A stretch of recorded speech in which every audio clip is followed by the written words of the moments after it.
기도합니다. 아멘. 아멘. 저 시간이 무슨 시간이죠? 제목이?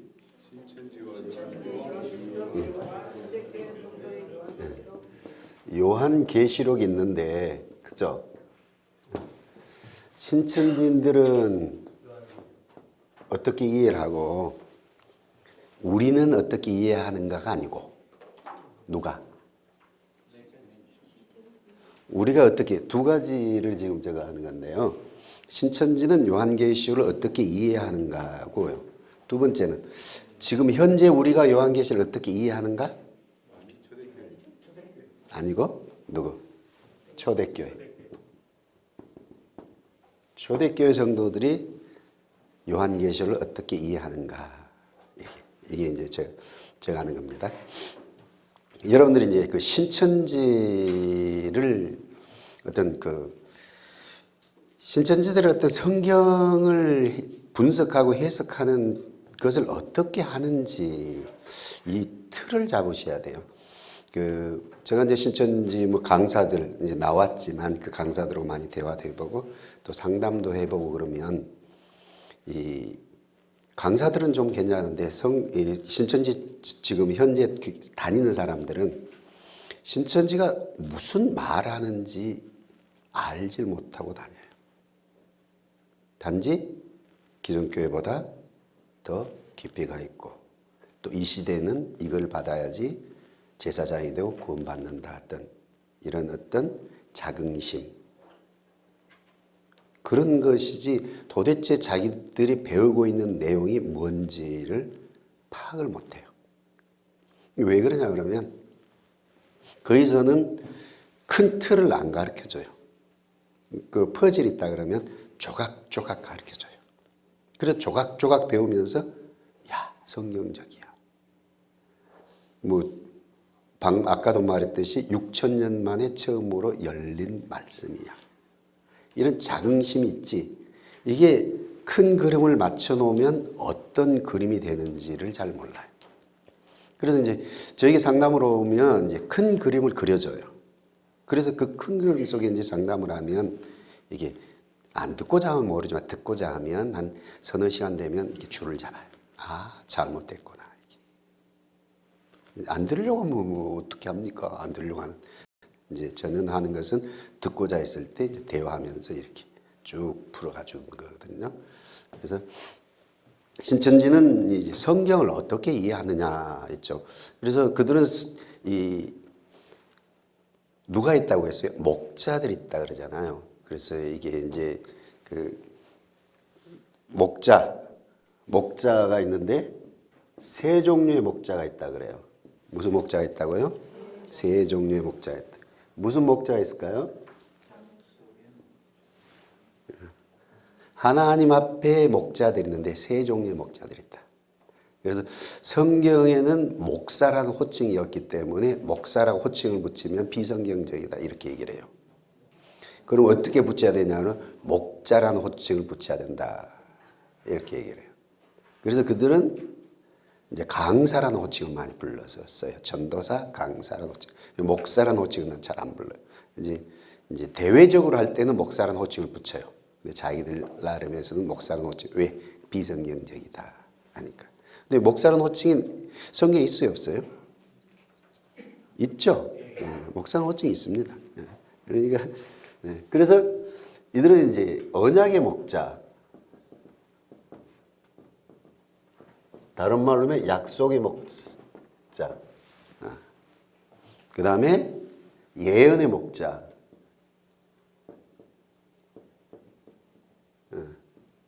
선지 목자.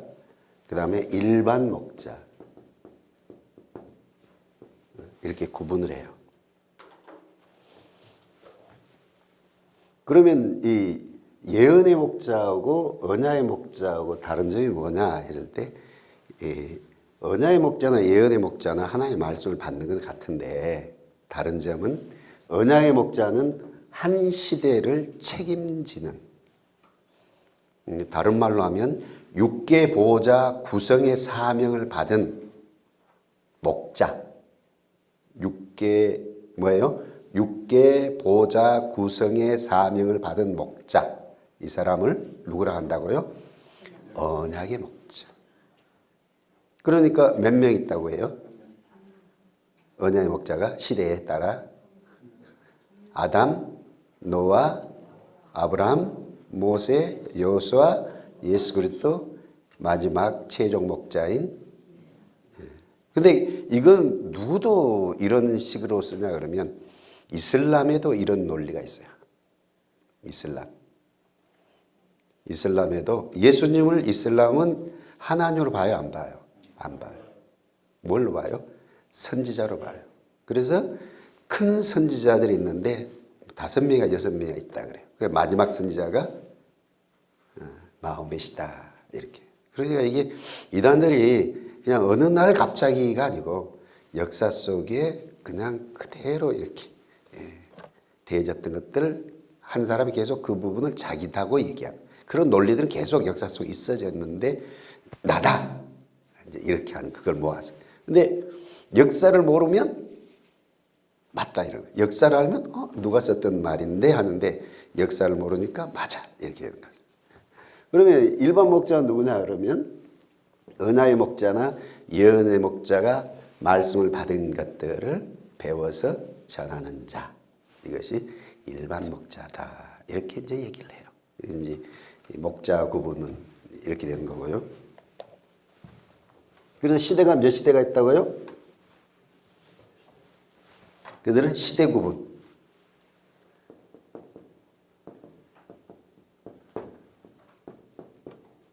칠시가 있다는 거죠. 아담, 노아, 아브람, 모세, 여호수아, 예수 그리스도 이게 이제 7시대. 그래서 앞에 모든 분들은 뭘 못해서 보좌, 육계 보좌 구성을 못하니까 실패한 자고 이만 씨가 육계 보좌 구성을 완성시킨다. 이렇게 하거든요. 그럼 여러분은 거기서 성경을 아는 사람은 무슨 헛소리야 생각이 들어올 수도 있죠.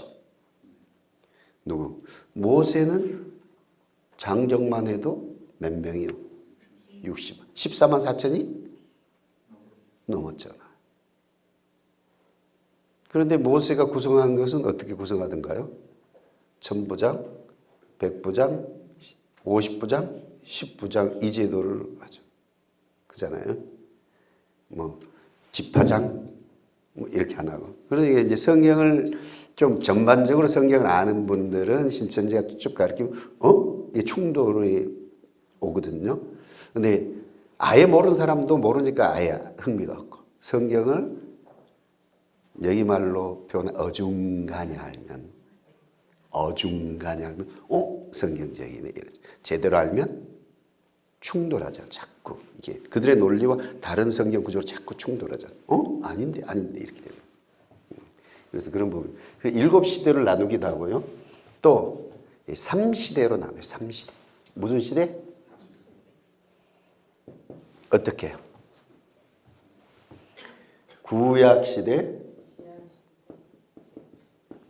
신약 시대를 나누고 초림, 재림 이렇게 나눠. 그래서 구약을 먹여서 초림 때 구약을 이루어서 구약 예언을 이루어서 초림 때 성도들 먹인 자가 누구라고요? 예수 그리스도예요. 그래서 초림 때 예수님이 신약을 예언하고 갔어요. 그 신약을 예언하는 것을 누가 이루어서 먹인다고요? 이만희가 먹인다는 거죠. 그래서 이들은 뭘 중요시하냐 그러면 성경의 내용은 이들은 뭐가 있다 그랬어요? 역사, 교훈, 예언이 있다 그러잖아요. 그래서 역사, 교훈은 알아도 되고 몰라도 돼요. 그런데 반드시 알아야 하는 것이 예언을 알아야 돼요. 왜냐 그러면 예수님 당시에 이게 서기관들과 바리새인들은 다 뭘 가르쳐 놨어요. 자기들도 알고 역사 교훈을 막 성도를 가르치고 했어요.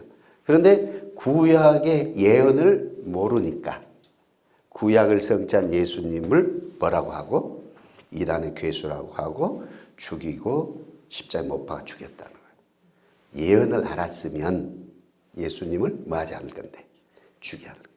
마찬가지로 신약 예언을 누가 지금 이루었어요? 이만희라 씨가 이루었는데 신약 예언을 알면 뭐하지 않을 건데 죽이지 않을 건데 신약 예언을 모르니까 이만희 씨를 이단이라고 이단의 괴수라 이렇게 얘기한다. 그래서 초림 때 예수님을 누구라고 하니까 구원자로 받아들이지 않고 이단의 괴수 십자가 못 박아버리니까 누구를 통해 다 죽게 됐다. 로마를 통해서 죽게 됐다. 그러니 여러분도 어떻게 할 거냐 이런 식으로 이제 논리 전개를 시켜요. 삼시대로 해서 좀 그렇게 설명하면 이해가 되죠. 그래서 무엇이 중요하다고요? 예언이 중요하다. 그러면 예언이 뭘 예언이라고 하는지 여러분 이제 구약이라는 말을 우리가 쓰잖아요. 구약 있죠. 자, 구약 성경. 구약 시대. 구약 성경은 무엇을 구약 성경이라고 그러죠? 창세기부터 말라기까지를 구약 성경 이러잖아요. 그리고 구약은요? 구약.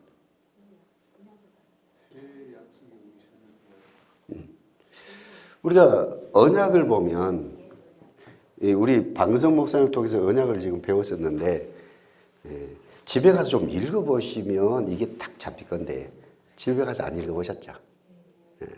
읽어보셔야 돼요. 그리고 언약을 보면 이제 언약을 뭐 약속이랑 같이 쓰는 분도 있습니다만 우리가 좁은 의미로 성경에 나온 언약이라는 글자가 나온 것을 이렇게 쭉 보면 처음에 언약이 뭐예요? 아담 언약이 나오죠. 그죠? 그 다음에 무슨 언약이 나와요? 노아 언약이 나오고 그 다음에 무슨 언약이 나와요? 아브라함의 언약이 나오고 이삭 언약이 나오고 그 다음에 야곱의 언약이 나오죠. 하나님과 언약을 맺는데 그 다음에 무슨 언약이 나와요? 모세 언약, 다른 말로 시내산 언약.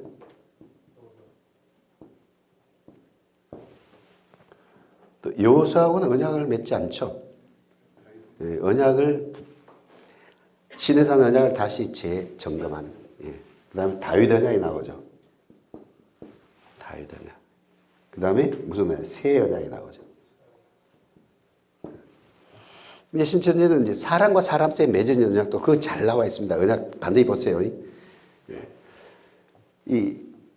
보통은 우리는 이삭의 언약, 야곱의 언약은 좀 생략하고 지나죠. 동일시하죠. 아브라함의 언약과.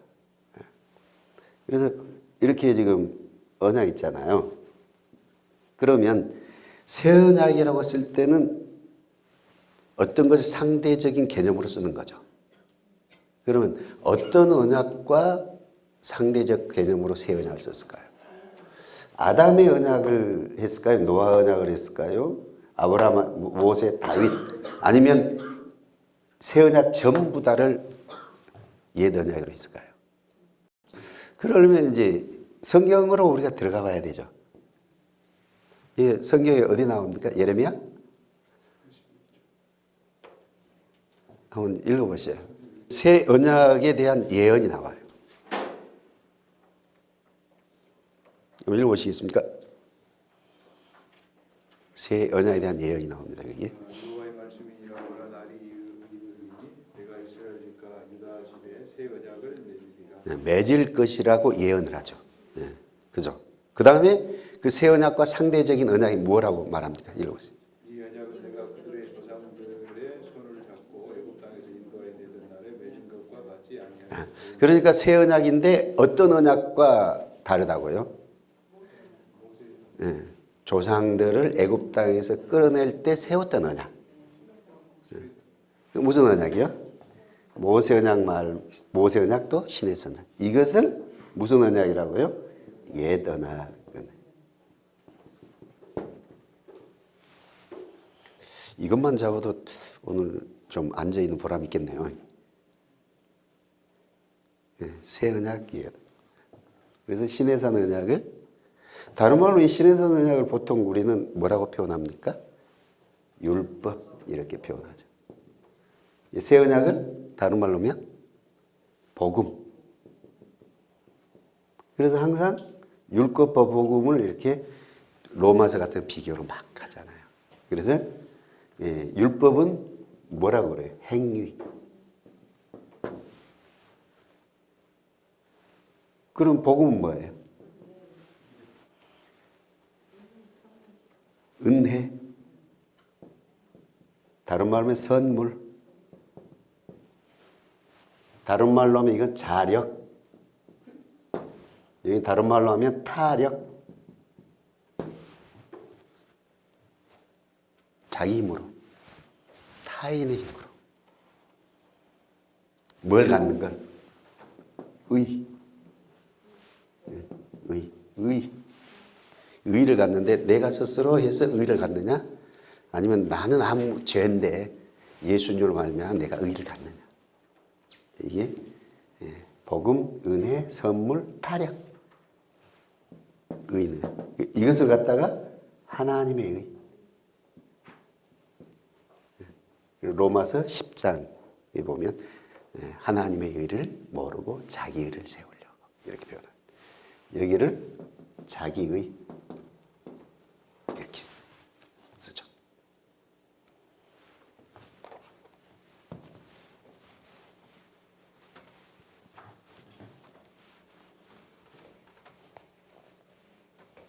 그래서 이제 이렇게 하니까 구약이 뭔지 알겠죠? 구약 성경은 창세부터 말라기까지. 구약은 신해산 언약. 어떤 분한테 구약이 뭐예요? 하니까 창세부터 말라기까지 구약 아니에요. 이렇게 말하더라고요. 보통 우리는 창세 말라기를 구약 성경 이렇게 쓰잖아요. 그러다 보니까 구약 이렇게 돼 있는. 근데 엄밀한 의미는 구약은 신해산 언약을 말하는 거지 창세부터 말라기까지를 구약이라고 말하지 않는다. 그러면 구약 시대는요?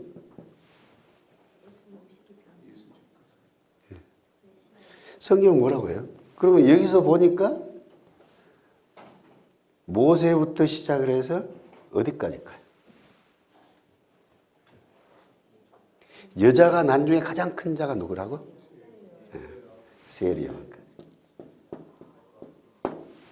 세리야까지가 구약 시대.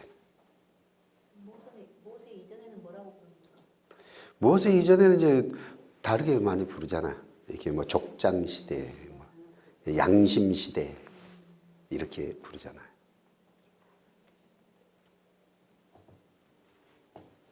구약 시대는 엄밀한 의미 아닌 거죠. 구약이 언약이 맺어지면서부터 구약 시대가 시작이 되는 거죠. 언약이 안 맺어졌는데 어떻게 구약 시대가 시작이 됩니까? 네. 그러면 신약 성경은요?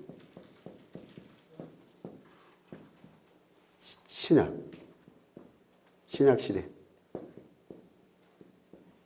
신약 성경은 마태복음부터 계시록까지. 신약은요? 예수님이 마가의 다락방에 세웠다. 그것이 신약이죠. 그러면 신약 시대는 예수부터 시작되는 것이 신약 시대가 되는 거죠. 그런데 구약을 맺을 때 애굽에서 맺습니까? 애굽에서 나온 다음에 맺습니까? 왜 나와서 맺죠? 거기서 맺지 않고? 왜 나와서 맺을까요?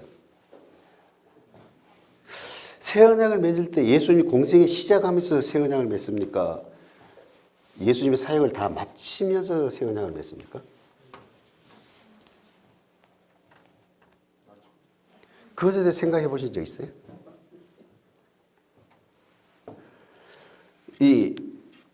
그 구약을 맺으면서 그 얘기를 하잖아요. 하나님이 이스라엘 백성의 하나님이고 이스라엘 백성 하나님의 백성이 되는 거죠. 그 관계를 얘기합니다. 그러면 하나님을 여호와를 하나님을 인정하려면 하나님이 누군지를 알아야 인정할 거야. 알지 못하지 언약 맺자고 안 하잖아. 결혼을 하려면 연애를 해봐서 이 사람하고 살 만한 사람인지 안 다음에 결혼하지 마. 그래서 하나님이 누군지를 출애굽하면서 충분히 보여준 거지. 네 이제 네 나를 하나님으로 네가 섬길래? 보여줬잖아요. 맞습니다. 나 하나님. 예수님도 마찬가지. 예수님을 우리가 구원자로 하는데 보여줘야죠. 그래서 뒤에 경험하게 한 다음에 경험하게 한 다음에 우리도 신앙이 그러잖아요. 하나님이 방법입니다. 예수님이 방법입니다. 맞죠? 근데 계속 그렇게 가면 어떻게 돼요? 문제가 되는 거죠. 그 다음부터는 하나님이 예수님이 살아계심이 알아지고 나를 자녀 삼아준 줄 알아지면 그때부터는 방법에서 뭘 바뀌어야 돼요? 목적으로 바뀌어야 되죠. 목적으로. 하나님이 나의 목적입니다. 예수님 나의 목적입니다. 이 목적으로 바뀌어요. 여전히 방법으로 가는 한국교회 방법으로 가는 분들이 많죠. 교회 안에 괴물들이 많잖아요. 괴물. 자기를 위해서. 이거죠. 이제는 살아계심을 알면 누구를 위해서? 하나님 위해서, 예수님 위해서. 이렇게 되는 거니까. 그런 부분을 잘 아시고요. 그러면 신천지는 구약을 어떻게 이해하냐는 거죠. 구약을 어떻게 이해하냐. 이들은 구약을 어떻게 이해하냐면 예수님에 대한 약속을 이해합니다. 예수 그리스도에 대한 뭐예요? 약속. 이것이 구약이다. 구체적으로 뭐냐 그러면 선지서다. 선지서가 구약이다. 이렇게 말해요. 그래서 이사야서 하면 이사야가 아니고 이사야를 비유로 한 예수님이. 이사야는 실제 사건에 대한 것이 아니고 예수님에 대한 예언. 이사야를 통한 예수님의 예언. 에스겔을 통한 예수님의 예언. 이렇게 선지서를 그들은 뭐라고 말한다고요? 구약. 이렇게 말. 그래서 이 선지서에 나온 예수님에 대한 예언을 예수님이 이루었다는 거죠. 그죠? 그래서 어떤 의미는 이게 환상계시고 복음서에 나온 것들은 실상계시다. 이렇게 되는 거죠. 그러니까 지금 이해를 하시라는 거예요. 신천지는 어떻게 이해하고 우리는 어떻게 이해해야 되는지. 이해. 그 다음에 그러면 신약 있잖아요. 신약은 누구에 대한 예언이라 그러죠? 신약은 이만희에 대한 예언인 거죠. 그죠? 약속. 다른 말하면 예언. 그게 어디가 있냐 했을 때 복음서에 나온 천국 비유. 복음서의 천국 비유.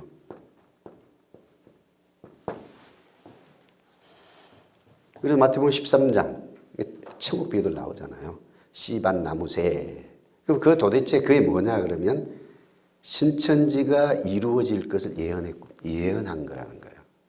그 나무는 이만희, 가지는 이만희의 그 목자들, 이만희에 붙어 있는 어떤 강사들 이런 사람들.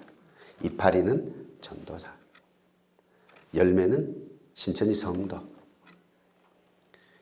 나무가 우거지니까 새들이 깃들었다. 순교자의 영. 그래서 신일합일되는 것을 예언한 것. 신천지가 완성돼서 순교자의 영이 와서 신일합일된 것을 예언한 것이 씨밭 나무새다. 그러면 이렇게 말하면 그것을 배우면 신천지로 갈까 안 갈까? 안 가죠. 그러니까 뒤에 부분, 결론 부분은 뭐하고 가르쳐요? 빼버리고 가르치는 거지. 빼버리고 이 비유는 씨는 이 뜻이야, 나무는 이 뜻이야 이렇게만 가르치는 거죠. 결론적으로는 뭐예요? 신천지가 14만 4천이 찰 때, 이만희를 통해서 14만 4천이 찰 때 순교자의 영이 와서 하나 되는 것. 이것을 예수님이 예언한 것이 씨밭나무새에 대한 비유예요. 이렇게 가르쳐야 되는데 그분을 가르쳐 누가 신천지로 가겠어요? 안 가지. 그러니까 이 부분은 싹 빼고 앞에 것만 가르쳐요. 다들 그런 식으로 만들어져 있어요. 그래서 결론 부분을 알면서 다시 이 결론 부분을 이렇게 합쳐서 해야지 그게 무슨 말인지 이해가 되는 거예요. 그래서 이 복음서에 나온 천국 비유들, 예수님이 하신 비유가 신약이에요. 이만희에 대한 예언이라는 거고, 그 다음에 계시록, 요한계시록이 이만희에 대한 예언이라는 거예요. 이게 신약이에요. 이게 신약이에요. 그냥 우리가 생각하는 신약, 이들이 생각하는 신약. 그냥 듣기에는 이들 말하는 게 좀 옳게 느껴지잖아요. 어떻게? 구약이라는 것은 예수님에 대한 예언이고. 그러면 거의 그런 식으로 생각하잖아요. 구약 성경은요, 예수님이 오실 예수님을 대해서 말씀하는 거예요. 이렇게 다 교회에서 배우잖아요. 근데 조금 분석해서 들어가니까 그게 아닌 거죠. 구약은 뭐예요? 이스라엘 백성과 하나님이 맺었던 시내산 언약을 구약이라고 말한단 말이에요. 누가? 저 말이에요. 예레미야를 통해서 하나님 그렇게 말씀하신 거예요. 예레미야를 통해서 하나님이 그렇게 말씀한 거예요. 저는 단지 예레미야한테 하나님 말씀을 그대로 옮겨서 여러분에게 말할 뿐이지. 그죠?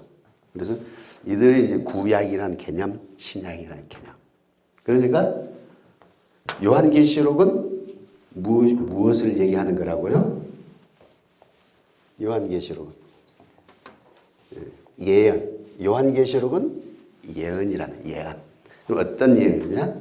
비유로 봉함해 놓은 재림에 이루어질 것을 예언한 것이 무엇이라고요? 요한계시록. 그죠? 요한계시록 뭐냐? 요한계시록 성경책은 무슨 책이다고요? 비유로 봉함된 책. 봉함된 무슨 책? 예언의 책. 비유로 봉함된 예언의 책이 요한계시록이에요. 그럼 비유로 봉함됐기 때문에 이것을 뭐 해야 되겠대요? 비유 풀이가 있어야 되겠죠. 비유 풀이. 다음 단계. 비유 풀이대로 뭐가 있어져야 돼? 사건이 있어져야 되는 거죠. 사건이 있어져. 그래서 이것을 성취. 다른 말로, 그들은 다른 말로 실상계시라고. 그 비유풀이 실상. 그래 이 요한계시록의 성경책 자체를 이들은 환상계시라고. 환상계시.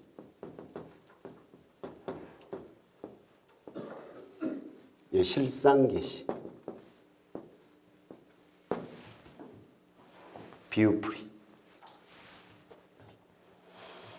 근데 이 말을 하는데 성도들이 동의를 많이 해요. 이게 왜 성경은 봉함됐다고 말하는데 비유로 봉함됐다고 하는데 많이 동의를 해요. 이제 첫째 동의가 뭐냐 그러면 목회자마다 해석이 다 다르다는 거예요. 예수님의 천국 비유에 대한 해석도 목회자마다 해석이 다 다르다. 열린 책 같으면 해석이 왜 틀리겠냐. 봉한 책이기 때문에 다들 추론하는 거야. 추론하니까 다 해석이 틀리지 않겠냐. 이렇게 설명해 주면 성도들은 맞아. 요즘 옛날에는 한 목사 밑에서 한 목회자 밑에서 보통 신앙생활 했잖아요. 요즘 한 목회자 밑에서 촌에는 좀 하는 편들이 있지만 도시에는 막 옮겨 다니잖아요. 동일한 본문을 이 목사님한테 듣고 저 목사님한테 듣고 또 요즘은 또 TV나 라디오들도 있잖아요. 이 목사님한테 듣고 듣다 보니까 여기서 이렇게 해서 여기는 이렇게 해서 도대체 어떤 해석이 옳은 거야 하는 혼란스러운 거죠. 그런데 딱 던져주는 거죠. 왜 그런 줄 알아? 비유로 봉함되어 있는데 계시를 받은 자가 그 내용을 풀어줘야 되는데 계시받지 않는 자가 말하니까 중구 남방으로 이 말했다가 저 말했다 하는 거야. 그러면 성도들 입장에서 고개를 끄덕끄덕 하면 뭐가 풀렸어? 궁금증이 확 풀어진 거지. 궁금증이 확 풀어진 거야. 목회자들이 조금 이게 좀 정신을 차릴 필요가 있는 거죠. 도대체 이게 해석, 적용은 달라야 되잖아요. 적용은 여러 적용이 나와야 되지만 해석은 일관되게 해석들이 나와야 되는데 적용 따로 해석 따로 다 중구난방이니까. 근데 왜 해석이 이렇게 여러 가지로 나오는 거예요? 우리가 유대적인 문화를 모르고 자꾸 우리 한국 사람들 입장에서 막 해석하려고 하니까 그렇게 되는 거죠. 뭐 어제도 저한테 요한계시록에 나온 2, 3장에 나온 교회를 시대에 따른 7시대 교회 모습으로 보는데 그게 옳은 해석이냐 틀린 해석이냐 물어본 분 있잖아요. 그래서 왜 그러냐 그러면 그 해석은 유럽이나 미국, 북미 입장에서 해석하면 그게 시대별로 돼요. 그래서 지금은 라오디아 교회 시대, 미지근하고 이렇게 해석하거든요. 그런데 지금 북한 쪽 교회는 핍박이 없는 교회입니까? 중국의 교회는, 이슬람의 교회는 어때요? 그 지역에다가 집어넣으면 안 맞잖아요, 그게. 근데 유럽의 입장이나 미국의 입장에서 맞거든요, 그게. 그러니까 이게 자기 입장에서 자꾸 성경을 해석해버리니까. 그래서 어떻게 우리가 요한계시록을 봐야 된다? 초대교인들, 초대교회 성도들 입장에서 계시록을 이해하면 계시록이 무슨 말인지 이렇게 들어온다. 자꾸 우리 입장에서 이해하려고 하니까 그게 안 들어온다는 거죠. 그래서 이런 어떤 틀을 좀 여러분들이 이제 가지셔야 돼요. 그래서 요한계시록 그들을 볼 때는 요한계시록은 그들은 뭐예요? 비유로 봉함된 예언의 책으로 보는 거죠. 무엇에 대한 예언의 책? 재림 때 이루어질 것을 예언한 책. 무슨 때? 재림 때 이루어질 것을 예언한 책. 언제 책? 재림 때 이루어질. 그러면 재림 때 이루어지는 예언의 책이냐? 예언이 그러면 성취로 나올 거 아니에요. 그리고 성취를 됐다고 어떤 것들이 감각적으로 와 닿은 어떤 것들이 있겠다는 거지. 그래서 이만희 씨는 뭐라고 말하냐면 그것은 7 금초대가 나와요. 7별이 역사 속에 나올 때 그때 재림 때. 요한계시 이루어진 때다. 이렇게 얘기를 해요. 뭐가 나와야지? 7별이 나와야지. 그래서 유재열 장막 성전에 유재열 씨와 6명이 자기들이 무엇라고 말해요? 계시록에 나온 7별이 우리야 하고 그들이 자기들 교회에다가 7별을 붙이기 시작해요. 뭐 한다고요? 재림 때에 대한 예언이라는 거예요. 요한계시록이 재림 때에 대한 예언. 재림 때에 대한 예언. 그 증거가 뭐냐? 7별이 뭐 해야 된다고요? 출현을 해야 된다. 그래서 이제 이거 요한계시록 계시록을 보기 전에 미리 알아둘 것 해서 세 번째. 전장 사건은 길예비 등불의 역사를 하는 7사자의 출현으로 재림 시대가 시작된다. 173페이지. 그 다음에 기록된 내용은 대부분 구약 성경 인명과 지명을 빙자에 비유한 비유의 책이다. 이렇게 말해요. 자, 요한계시록에 보면 계시가 나오죠. 계시. 하나님이 예수 그리스도에 주고 예수 그리스도가 천사에 주고 천사가 사도 요한에 주고 사도 요한은 종들에게 주라고 나오죠. 그러죠? 계시록 1장 3절입니까? 몇 절에 나와요? 계시 전달 순서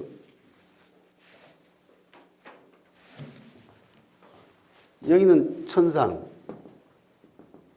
여기는 지상, 천상과 지상 사이에 천사. 하나님이 예수 그리스도 주고 예수 그리스도가 천사를 통해서 요한에게 주잖아요. 요한이 종들에게 지상의 사건, 여기는 지상의 사건, 여기 천상의 사건. 천상과 지상 사이에 천사 이렇게 나오는 거죠. 그렇죠? 그런데 이 사도 요한은 편지를 실제로 써서 주지 않았다 이렇게 말해요. 이거 뭐냐? 사도 요한은 실제 사도 요한이 아니고 이만희에 대한 비유된 인물이다. 이 속에다 사도 요한 대신 누굴 집어넣으면 그럼 여기는 종들은 신천지, 천사는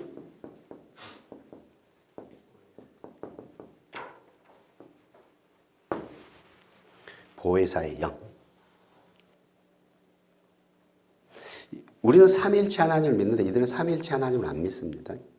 하나님 한 분인데 그 하나님이 시대의 언약의 목자 속에 들어갔다가 사단한테 지고 또 육체를 갈아타고 육체를 갈아타고 육체를 갈아탔다 이렇게.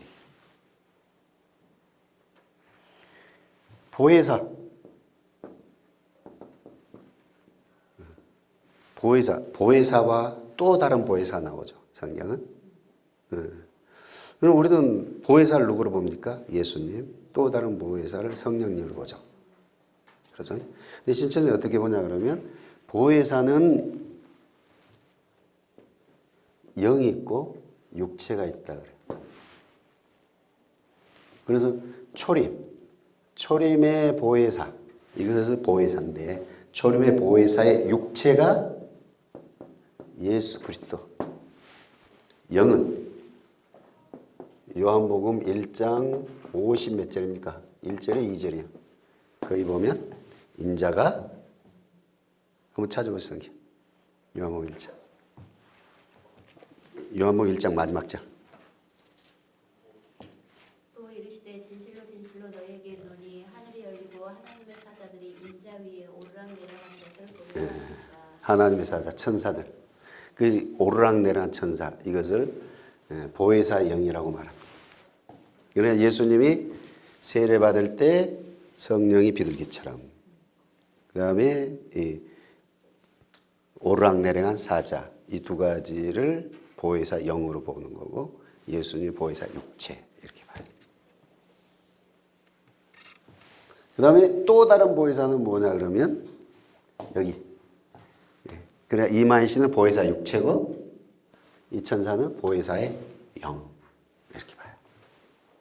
이게 같은 단어를 쓰잖아요. 근데 우리가 전혀 이제 내용이 다르죠. 이해하시겠습니까?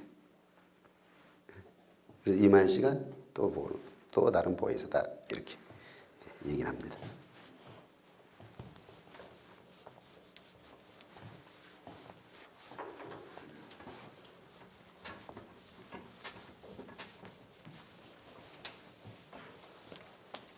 그리고 요한계시록이란 하나님이 사도 요한을 통해서 초대교회 성도들에게 보낸 책이 아니고 어떤 책이라는 거죠?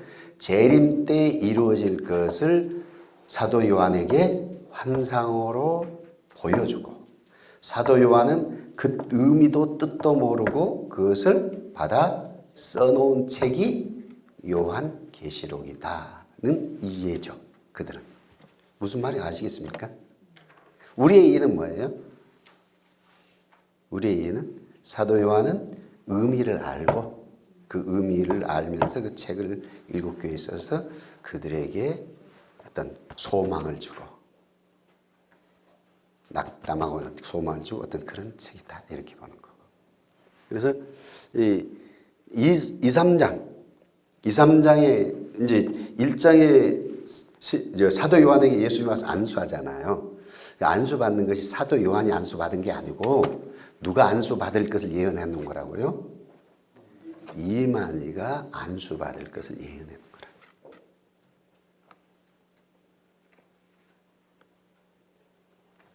또 2~3장에 7 교회가 나오잖아요. 소아시아에 있는 7교회가 이 요한계시록 언제 이루어질 사건을 기록한 책이라고요? 재림 때. 그러면 재림 때 소아시아 7교회가 지금 있냐는 거예요. 없죠. 그러니까 소아시아 7교회를 빙자해서 비유로 해서 어떤 교회를 비유로 기록한 거라. 그러니까 그 어떤 교회는 뭐가 있는 교회? 7별이 있는 교회. 예. 지금까지 역사 속에 7별이 출현한 교회가 없다는 거야. 그런데 어디에 출현했어요? 그 7별이. 유재열 장막성전에 7별이 출현했어. 그러니까 2, 3장은 유재열 장막성전 교회에 이만희가 회개하라고 편지 써야 될 책을 예언해 놓은 것이 요한계시록 2, 3장의 말씀이다. 이렇게 얘기하는 거예요. 무슨 말 이해가 되십니까?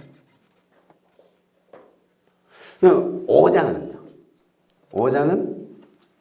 4장은 이제 하나님의 보좌이 나오는 거잖아요. 이것은 사도 요한이 하늘에 올라가긴 올라갔지만 의미 모르고 올라갔다 그냥 썼다는 거예요. 뭘 한 거냐? 이만희 씨가 영계에 올라가서 보고 올 것을 예언해 놓은 책이 뭐라고요? 4장, 5장의 말씀이라. 그 부분이 이제 다 써져 있습니다. 교재에 다 써져 있으니까 참고하시면. 그러면 6장은 뭐냐? 6장에는 이제 인때는 그 재앙 나오는 거잖아요. 그래서 7인, 7나팔, 7대접, 이 재앙이 나오는 거거든요. 7인재앙은 뭐냐 그러면 7인재앙은 유절 장막성전을 심판하는 말씀이라는 거예요. 이것을 예언해 놓은 것이 웃지 마셔요. 근데 요한계시록을 이런 식으로 가지고 갈 사람 아무도 없겠죠. 그러니까 이제 순서에 따라 세뇌를 한 다음에 우리가 인생 살다 보면 더러 사기를 많이 당하잖아요. 사기는 모르는 사람한테 사기를 당합니까? 아는 사람한테 사기를 당합니까? 저게 거짓말쟁이야 하는 사람한테 사기를 당합니까? 야, 제가 말하는 거 하나도 거짓말이 없어 하는 사람한테 사기를 당합니까? 믿을 만한 사람한테 사기를 당합니다. 믿지 못한 사람한테 사기는 잘 당한 사람 들어있긴 하지만 믿을 만한, 믿지 못할 사람 사기를 잘 한다. 믿을 만한 사람한테 사기. 왜 그러죠? 그래서 그 전에 한참 동안 교회에 그 사기꾼들이 돌아다닌 적이 있었잖아요. 요즘도 그렇습니까? 교회 사기꾼들 와가지고 막 목사님 뭐 어떤 거 해주고 교인들한테 막 베풀고 돈 빌리면 이자 많이 쳐서 주고 그래서 몇 년 지나서 다 빌려갖고 뻥 하고 날아버리는 사기꾼들 많아 있었잖아요. 그 전에. 요즘도 있어요? 자국에 있죠. 먹을 거리 없어요. 또 이게 보험회사 직원들도 또 그런 분들 들어 있잖아요. 다는 아니지만 막 교회 이제 해서 막 이렇게 친절하냐고 막 하고 해가지고 이제 그 교회 교인들이 다 보험 들면 어때요? 또 다른 교회 옮겨서 또 하고 그래서 또 옮기고 막 이런 분들 있잖아요. 이게 신앙보다는 어떤 사업을 위해서 교회 다니는 사람들. 근데 왜 들어줘요? 나에게 이익을 주는 존재, 유익을 주는 존재. 그래서 우리가 어떤 걸 신뢰하면 끝까지 저 사람이 하고 두들겨 보니까 어느 정도 딱 신뢰가 쌓이면 그때부터는 그냥 열어놓고 믿어버립니다. 그래서 이제 신천지도 보면 사람 심리를 잘 이용해서 하는 거거든요. 그래서 이제 처음에 막 비유풀이나 이런 거 하면 참 성경적인 것 같이 느껴지고 막 그러잖아요. 제가 보면 영들이지만 일반 성도 입장에서 야 깊이가 있고 논리적이고 이런 말을 어디서 들어보지 못했고 막 이런 것이 온단 말이에요. 그래서 어느 정도 되면 마음을 다 열어버려요. 그때 어떤 말을 줘도 노면이 없어. 아멘, 아멘, 아멘. 그럴 때 이 엉터리를 갖다 진짜 집어넣어주는 거예요. 그럴 때. 이 계시록 이런 식으로 적하는 대로 이게 원래 가르치는 내용, 이 내용을 처음부터 가르치면 아무도 안 가서 저런 엉터리가 있네 이게. 저런 좀 말도 안 되는 이거 아니에요? 저걸 믿어? 뭐 이렇게 되겠죠. 그런데 그렇지 않아요.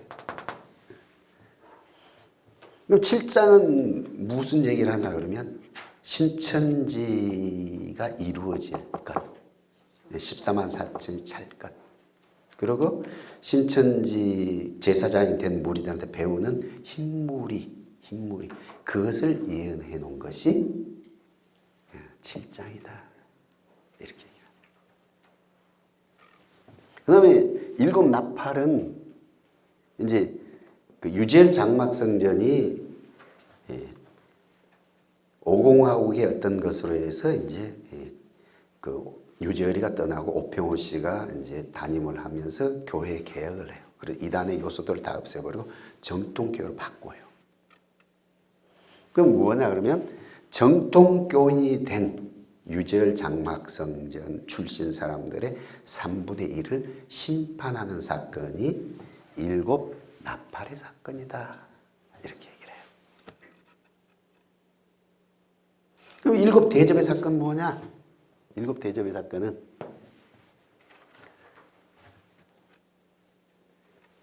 청지기 교육원과 정통교인이 된 유재열 장막성전 출신들의 심판의 사건이 일곱 대접의 사건을 사도 요한이 비유로 봉함해서 기록한 예언의 책이다. 그것에 대한 예언인 거다. 이렇게 말씀을 하는 거예요. 그래서 지금 요한계시록은 뭘 예언한 책이라고요? 유재열 장막성경 청지교육은 이만희와 신천지에 대한 것들을 삼자사에 일어날 것을 예언한 책이 무슨 책이라고요? 요한계시록이다. 무슨 말이 요한계시록이 어떻게 된 건지 이해되셔요? 이제 지나갑니다. 이제 그러면 초대교인들은 요한계시록을 어떻게 이해했을까요? 자, 천상보좌. 천상보좌의 상대적 보좌가 있겠죠. 무슨 보좌? 천상보좌의 상대적 보좌는 무슨 보좌예요? 지상보좌가 있겠죠. 천상보좌에는 오늘 보니까 누가 보이셔요? 하나님이 보이시고 예수 그리스도 보이고 천사들이 보이죠. 그렇죠. 지상보좌에는 지상보좌에는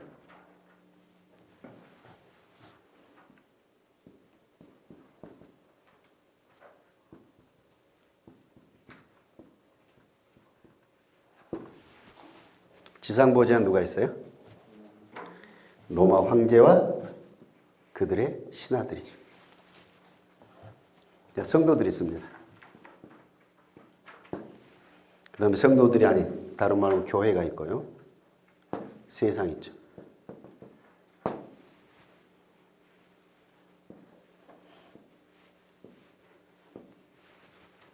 로마란 나라는 모든 것을 포용하는 포용정책, 관용정책을 썼습니다. 그래서 우리나라는 그런 성들이 별로 없는데 여러분들이 유럽이나 그쪽으로 가보면 성들의 산꼭대기에 막 이렇게 위태로운 것이 서 있는 성들 많이 경험할 거예요. 왜냐하면 거기는 전쟁을 잔인한 전쟁을 인종청소 전쟁을 많이 해요. 그리고 1년에 거의 한 번씩 전쟁이 있다시피 해요. 그런 지역에 로마가 들어온 다음부터는 전쟁이 그쳤을까요? 계속 전쟁이 될까요? 전쟁이 그치고요. 근데 그전에는 여행을 다니고 어디 가려면 나라가 다르니까 뭘 못 가잖아. 로마로 통일돼 버리니까 어디든지 다녔어요. 그냥 로마란 나라는 어떤 나라예요? 평화의 나라, 풍요의 나라, 자유의 나라. 단지 조건 있죠. 무엇만 하면 로마 황제를 신으로 섬기며 너희들 신 섬겨. 너희들 신 섬기지 말고 로마 황제만 섬겨가 아니고 너희들 신을 섬기는데 플러스 누구도 섬겨. 로마 황제도 섬겨. 근데 누구는 그걸 못해요. 성도들, 교회는 그걸 못하잖아요. 이 독재국가, 왕정국가들이 가장 겁내는 것을 그걸 얘기한다 그러죠. 모이는 것. 자기들의 통제받지 않는 모임들. 그래서 우리는 모임을 겁을 안 내죠. 민주국가는 겁을 안 냅니다. 왜? 모임을 통해 어떤 것이 결정되기 때문에. 근데 독재국가는 그들의 백성들을, 이 국민들을 통해 결정되는 게 아니라 일부 사람들의 자기들 결정으로 되는 거잖아요. 이들이 모임의 힘을 가지면 안 되잖아요. 모임을. 근데 통제된 어떤 것들은 하는 거죠. 뭐 쉽게 뭐 관제 데모는 통제된 데모잖아요. 옛날 박정희 전 대통령이 있을 때 저도 고등학교 다니고 그럴 때 막 데모하고 막 그러잖아요. 관제 데모들 많이 했잖아요.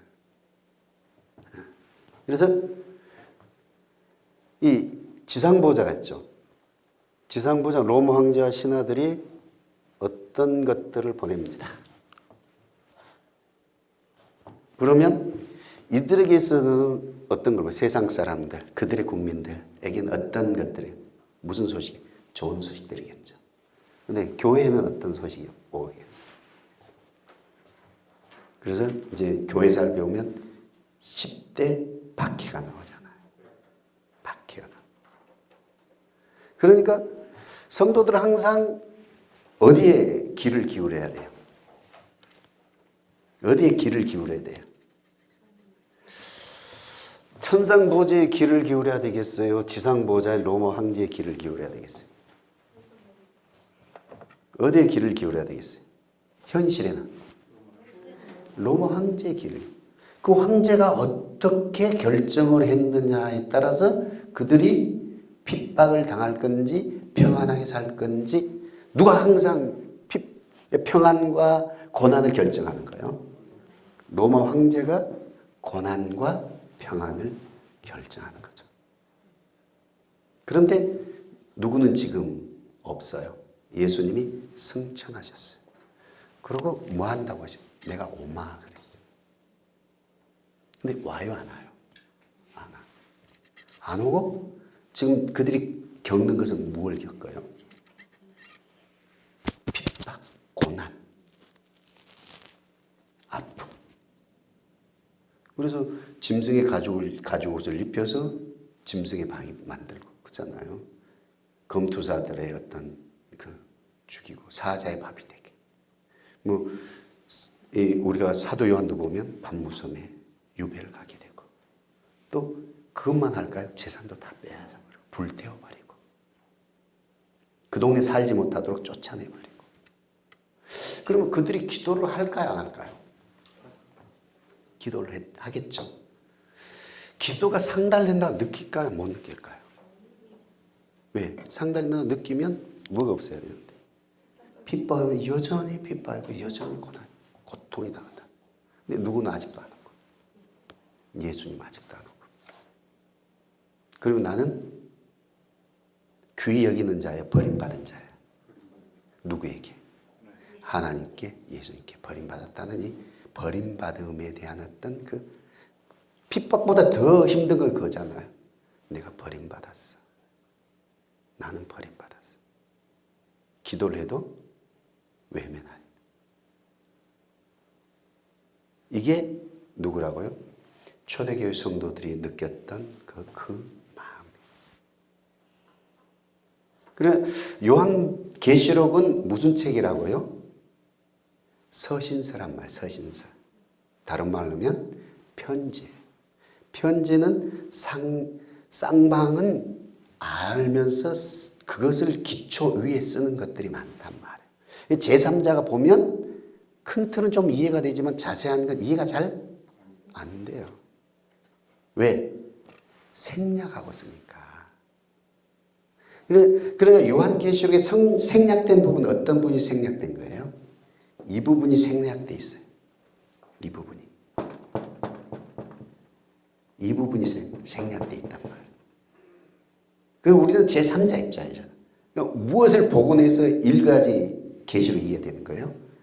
이 부분을 복원해서 읽으면 계시로 이해가 되는 거예요. 그러니까 사장의 천국 보좌를 말씀하죠. 왜 하는 거예요?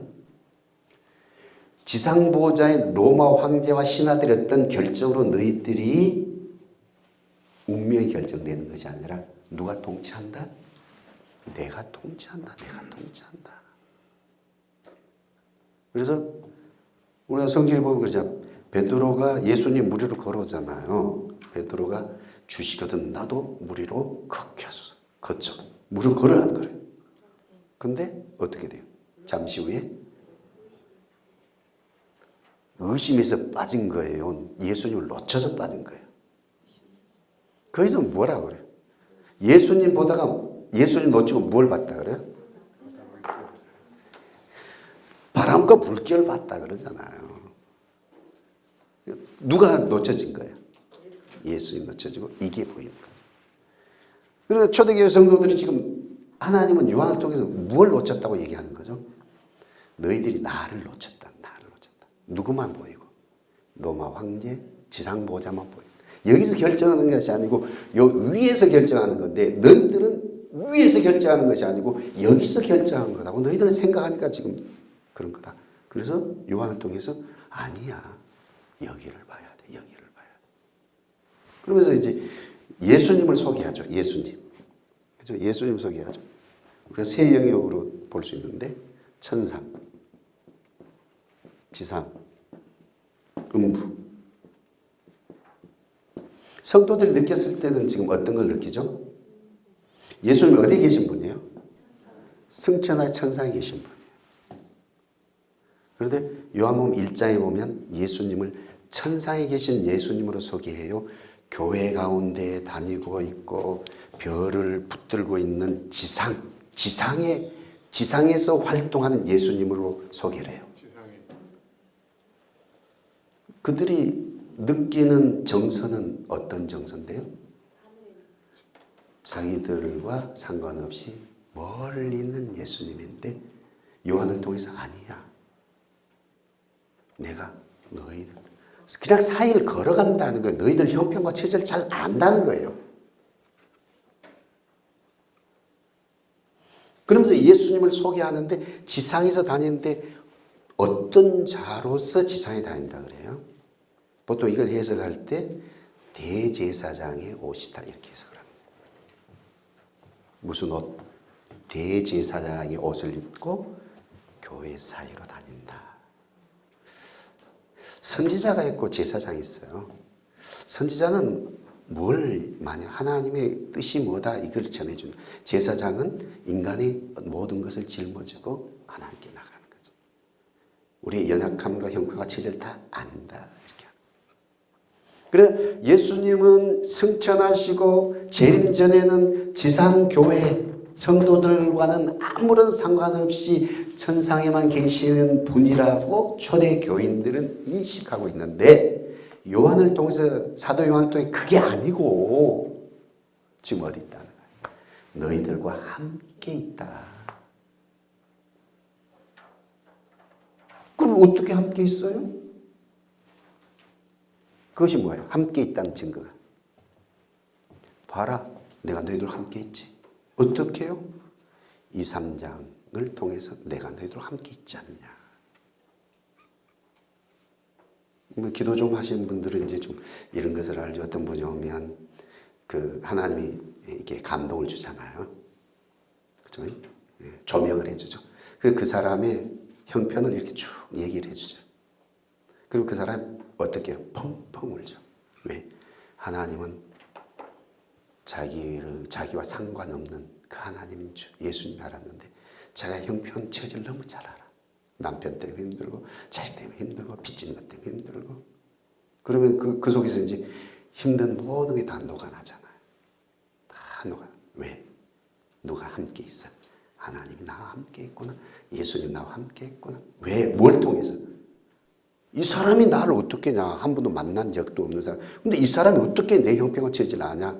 누가 말해줘서? 하나님인 성령님이 이 사람에게 말해주니까 나에게 말해준다는 거지. 그럼 뭐가 돼? 다시 소망이 생겨 힘이 생겨서 다시 뭐 하게 되고 성경도 읽게 되고 전도도 하게 되고 교회 봉사도 하게 되고 기도도 하게 되고 비록 무엇은 안 바뀌었지만 여전히 환경은 안 바뀌어져 있지만 그렇게 살아갈 수 있는 거지. 지금 초대교인들한테 성도한테 무엇을 얘기하는 거예요? 내가 승천하고 재림하면서 너희들과 함께 하는 것이 아니고 승천했지만 지금도 여전히 뭐 하고 있다. 너희와 함께 하고 있다. 증거가요.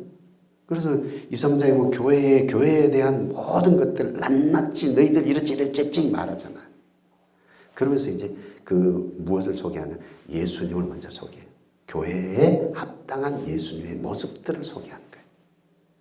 왜? 나는 지금도 싸우고 있고 지금도 활동하고 있다. 뭐 하지 마라. 낭망하지 마라. 힘내라. 그래서 이기는 자가 되라. 이런 내용인데 이만희 씨는 그것을 뭐라고 말하나? 유지열 장막 성전에 대한 거죠. 그 이기는 자는 이만이다 이렇게 얘기한다는 거지. 그렇잖아요. 그러면서 이제 계속 지상보호자의 시각이었던 그들을 어디로 시각을 돌리게 하는 거예요? 천상보호자로 시각을 돌리게 하는 거죠. 그리고 그들의 두 가지 기도가 나오거든요. 계시록은 두 가지 기도가 나와요. 번제단, 제단 앞에서 기도하는 자. 근데 그들이 누구냐 그러면 순교한 자들이었다고 말해요. 그럼 무슨 기도가 나오는 거예요? 순교한 천상 성도들의 천상 기도가 나와요. 무슨 기도? 천상 기도. 지금 그들이 느꼈던 것은 뭘 느꼈어요? 기도해도 외면하고 응답하지 않는 그걸 느꼈잖아요. 근데 요한계시록은 그 기도 때문에 하나님이 개입해서 교회의 세상에 재앙을 주고 세상을 심판한다. 그리고 일곱 대접은 교회에 심판하는 말씀이에요. 세상을 심판하는 말씀이에요. 초대교회 성도들 어떻게 느꼈겠어요? 세상을 심판하는 말씀으로 느꼈겠어요? 교회를 심판하는 말씀으로 느꼈겠어요? 세상을 심판하는 말씀으로 느낀 거죠. 왜? 이스라엘 백성들이 애굽에 나올 때 10가지 재앙은 애굽의 재앙, 이스라엘 민족의 재앙. 애굽의 재앙이죠. 그들은 보호받는 거예요. 보호받는 거예요. 그렇죠? 그래서 두 가지 기도가 나오네요. 무슨 기도가 나와요? 또 지상 성도들의 기도가 나와요. 그들의 정서는 기도를 응답하신다, 외면하신다. 외면하신다. 그래서 요한을 통해서 뭐한다? 그게 천사들의 손에 들려서 누구의 손에 들려서 뭐하다고 생각했는데 외면하니까 하나님이 우리 기도를 안 들어주니까 우리가 이렇게 힘들고 고난스럽지 않냐 이런 정서가 있는데 아니야. 너희들 기도를 얼마나 귀한 줄 아냐. 누구 손에 들려서 천사의 도도 손에 들려서 내가 그것을 함양하고 있다. 자, 이런 메시지를 들었어요. 그럼 그들은 어떨까요?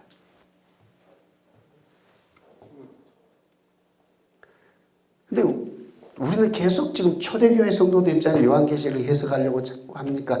우리 입장에 자꾸 요한계시를 해석하려고 해요. 그러니까 엉뚱한 해석이 나오는 거죠. 초대교회 성도들 입장에서 1차적 해석을 해야 되는 거예요. 그 다음에 이제 우리 쪽에서 다시 적용해서 가야 되는 건데 이 부분을 놓쳐버리고 자꾸 우리 쪽에서 요한계시록을 해석해 가려고 하는 거예요. 그래서 생략된 부분이 어떤 부분이 있다고요? 지상보좌인 로마 황제와 신하들. 그래서 그들의 메시지가 항상 교회에 오면 어떤 메시지? 핍박, 고난, 고통. 그러니까 항상 그들은 귀를 어디에 열어놓고 있어야 돼요? 이쪽 길, 지상보좌의 길을 열어. 근데 그 귀를 어디로 돌려라? 눈을 천상 보좌로, 천상의 귀로 눈을 돌리고 그렇게 살아라. 외면하지 않고 잠시 동안 어떤 것 때문에 내가 있지만 봐라, 내가 이렇게 인을 떼면서 재앙을 내리고 나팔을 통해서 재앙을 내고 대접을 통해 내가 재앙을 내렸다. 나중에 봐라, 뭐 한다. 그래서 우리가 이제 그 12장 13장 보면 이제 그 하늘 전쟁이 나오잖아요. 그래서 우리가 12장의 사건을 아이, 여자와 아이 사건, 용, 이것을 우리 아이를 예수님으로 보는 거거든요. 정통교 해석을 할 때. 근데 거기서 빠져 있는 게 뭐예요? 지상사역은 빠져 있어요. 지상사역. 지상사역은 빠져 있고 뭐가 기록이 돼 있어요? 우리가 욥기서 보면 욥이 고난을 당하는데 그 고난을 당하게 된 배경이 나오죠. 다른 말로 이게 이제 커튼 뒤에서 일어난 무대가 있고 커튼 뒤에가 있잖아요. 우리 연극이나 같은 걸 보면, 영화를 보거나 우리가 보면, 우리 연속극을 보면 우리는 커튼 앞에서만 일어나는 사건을 보는 거잖아요. 근데 커튼 앞에가 그런 것이 있기 위해서는 뭐가 있어요? 커튼 뒤에서 어떤 결정돼서 이게 되는 거죠.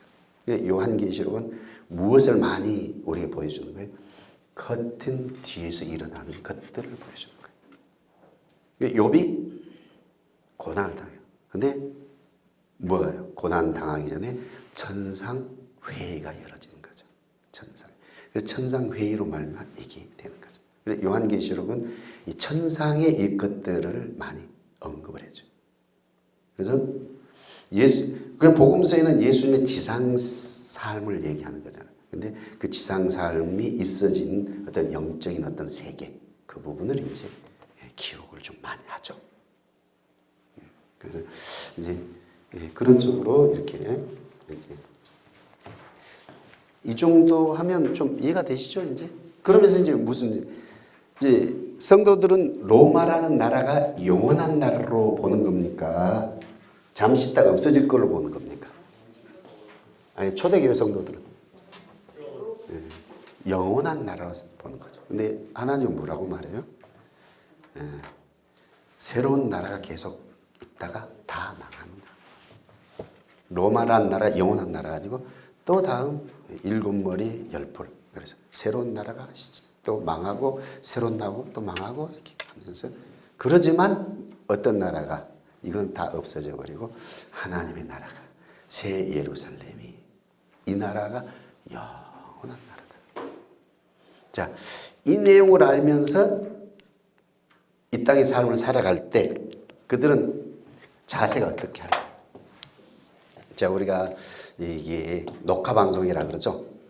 한국하고 일본하고 축구를 했어요. 근데 녹화 방송 내가 그 게임이 어떻게 그 결론이 난 줄 알아요. 한국이 뭐 2대1로 이겼다, 뭐 3대1로 이겼다는 그 내용을 알아요. 그리고 녹화 방송을 본다고 해보세요. 그러면 막 위기가 있고 막 그러면 어떻게 했어요? 그럴지라도 이겨. 그럴지라도 이겨. 3대1로 이겼어. 이렇게 생각하고 보죠. 그런데 그것을 모르고 그 방송을 보면 어떻게 돼 있어요? 막 방방 뜨고 막 하겠죠. 요한계시록을 통해서 역사의 종말을 알고 하나님의 나라가 세워지는 걸 알면서 지금 현재 로마의 어떤 핍박이나 이걸 당하는 그들은 어떻게, 비록 이렇게 핍박할지라도 이건 끝나고 여전히 하나님은 나를 기뻐하시고 내 기도를 들으시고 내 기도를 통해서 하나님이 어떻게 응답해 주시고 그리고 다 없어지고 어떻게 돼? 주님의 나라, 영원한 나라. 나는 뭐 해야 되겠다. 그냥 아이고 나 죽겠어요 하고 타협하고 좌절하고 그렇게 살아야 되겠어요. 힘을 내고. 그래서 예수님이 이제 항상 우리가 복음서에 보면 예수님은 핍박당하는 자, 고난은 당한 자로 나오잖아요. 그런데 예수님이 나귀를 타고 나오는 게 아니라 무엇을 타고 나와요?